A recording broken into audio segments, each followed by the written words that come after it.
then I said, but What if? but if, Hallelujah. Allah, this is what I would like. Right. But if it's in your hands, at that point, I just let it Mm. go. I wasn't searching. I was just like, you know what? If it's in It's your like the other. hands. I challenge you to reach out, to reach out. Let me know if this is an opportunity that God has called you to do, which is share. Because I want to make sure that people who have it on their heart and on their mind and are looking for opportunities to share their story can connect with others. So, again, what's your grief story?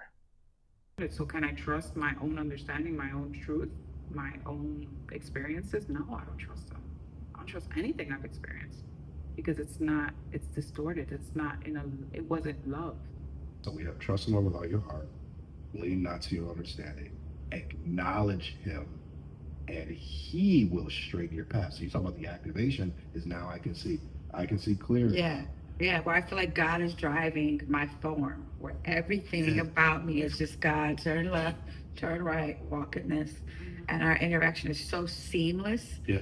that I'm not, I guess that's the lack of will. It's not my will. I'm not even operating. Yeah. You know, like when you leave work and you drive home, you're like, I'm home already. Hmm. And you don't remember the drive. Yes, yes, yes. It's the only kind of thing that I say the remedy is like, oh, this is how what Jim said. This feeling has nothing to do with my feeling fear, my feeling grief. My grief story is losing the person that I thought I was. That was not the best version of myself, but now not understanding who is Wendy, who is the best version of me, and the fear of having a blank canvas to make that whatever I want it to be and not knowing what that should look like. I don't, no guidance, no. That's beautiful. Making the blank canvas what I should look like. I can see you as a painter just thinking, I want to make sure this is right. So Yeah, I mean, yeah, there's, I think the fear of making a mistake is definitely in there because that's going to happen. I'm human. Mistakes are going to happen. So, but I'm so dead set on making it the right thing that fear is just taking over. It's paralyzing. disability of action. Key quick takeaway, by the way, from a learning principle perspective, mistakes are actually one of the number one ways adults learn. Just to learning an adult learning perspective. It's the rewiring of our brain, and actually, it's actually prescribed that you go out and make mistakes, because what it tells your brain is there's something I need to fix, and you go look for ways of improving, and you remember it.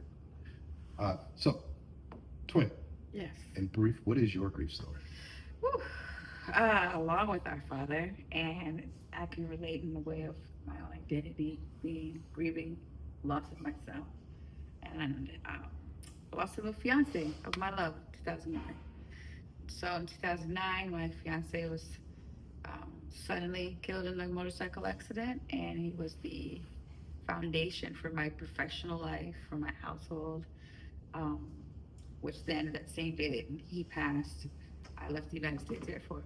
So my grief story is the same day in 2009, I lost the love of my life and my very, I would say, stable um, livelihood, Yeah. because I feel like that also contributes to the grief. Is that, you know, growing up in a very traumatic way consistently. At the time, I was in a very healthy and stable lifestyle. Yeah. Okay, and so losing Tank and then immediately leaving the United States Air Force, and so therefore the death of my military career is my grief story. So it's very sudden and it was very pivotal. It just shifted my entire being and probably my trajectory. Because Unraveling. yeah, because when I could control and when I could not control Tank dying. I chose to leave the Air Force out of fear of who would support me now Mhm. when certain things are happening in the military, and I'd come home and that's my support. Who would support me now with, you know, being gone and keeping my kid, and who would support just who would be my foundation while I'm in the, you know, it used to be very fearless, but now I'm in a state of just flying and getting the job done, but dealing with a lot of different things. Come your way. Exactly. And so he was everything and protecting me. And so, you know, I couldn't control him passing, but I chose Yeah. to assassinate my military career in some way. So it's my grief story. Okay. His message was clear. I'm coming to be the way, the truth, the life. I will die for our Sins. and I will be risen. Yeah. It's the message of Christ. Right. To come give us, to show us the way. How do we live? What are the principles that we should uphold? Mm. Then he also showed us tragedy, death, which is part of the human experience. Loss. That which once was no longer is. And then he gave us something that is transcendent to the normal, the natural. He says, I'm going to rise. You're going to look for me, but I'm not going to be Yeah. here. You're going to look for me, grief. You're going to look for me, grief, but I am not here. You're going to look for your identity, but I am not Right. here. You're going to look for Tank. You're going to look for Dad. You're going to look for the career which I once had, but I am not Here. So where are they? That's what grief does to us. And oftentimes when we have no answer for it, or we have an answer for it, it takes us on a pathway. So with that being said, what does that mean to you? Because there's three quadrants. Time. When will I see them again? We kind of talked about the space part, but the time is, when will I see them again? When will I see my identity? When will I see my career? When will I see my new love? When will I see, yeah. What is that? What was that? What was that? You nonverbals are talking. Yeah, I felt several things. I felt the energy of our Father right here. It's a wind blowing. There's a little comfort.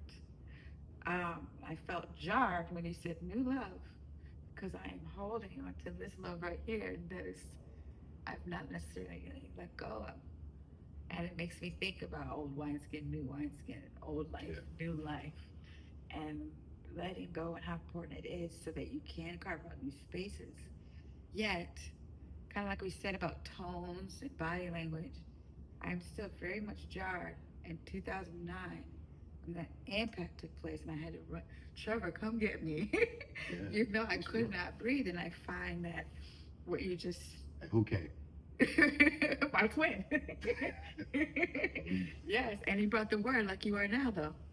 You know, and I say that because I realized, you're helping me realize, I'm grateful for this moment, that I felt suffocated or without air just now because I was trying to hold on to not losing it in a way of, I'm not really letting God in to help me grieve, because he said, why are you here? I said, I'd be over there. So absent of God and a grief of new love. Like, no, what new love? There's no way. It's almost like a lack of faith. Yeah. But I just had that epiphany just now. It's what you just witnessed. Yeah. Just had that very uncomfortable epiphany just now. So uncomfortable. Oh, that's difficult to even grasp. I know what you mean, because even though it wasn't a physical death or loss of whatever I thought I was in a relationship prior to Trevor, I had given up. My talk with God was, I'm done. I want nothing to do with this. I don't want to do this again. I'm done. Yeah. But then I said, but if. What if? But if. Hallelujah. Although, This is what I would like. right? But if it's in your hands, at that point, I just let it go. Wow. I wasn't searching. I was just like, you know what?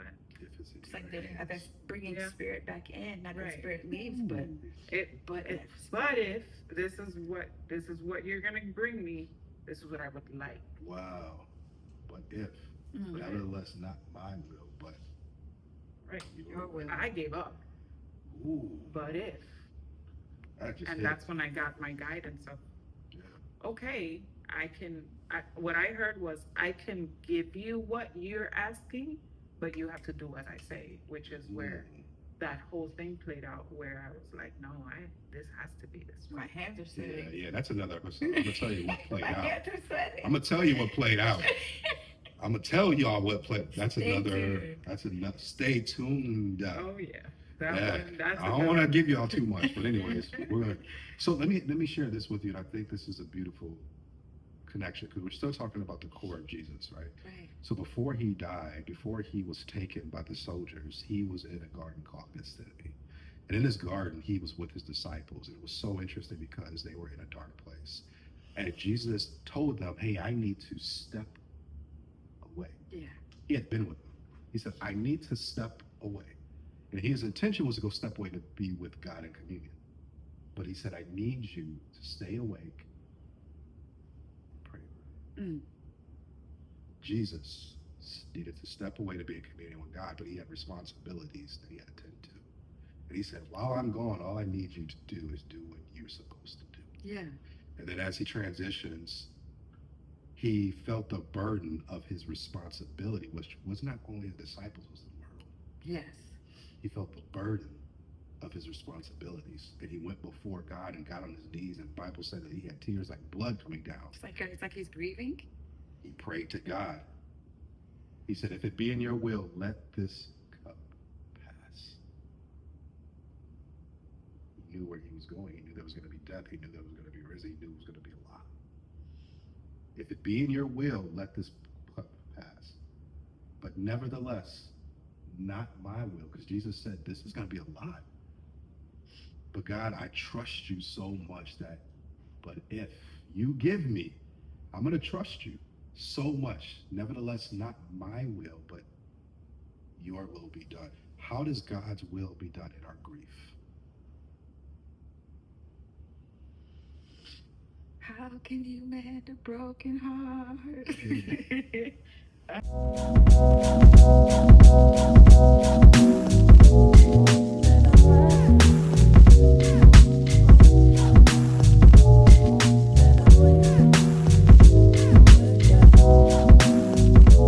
I challenge you to reach out, to reach out. Let me know if this is an opportunity that God has called you to do, which is share.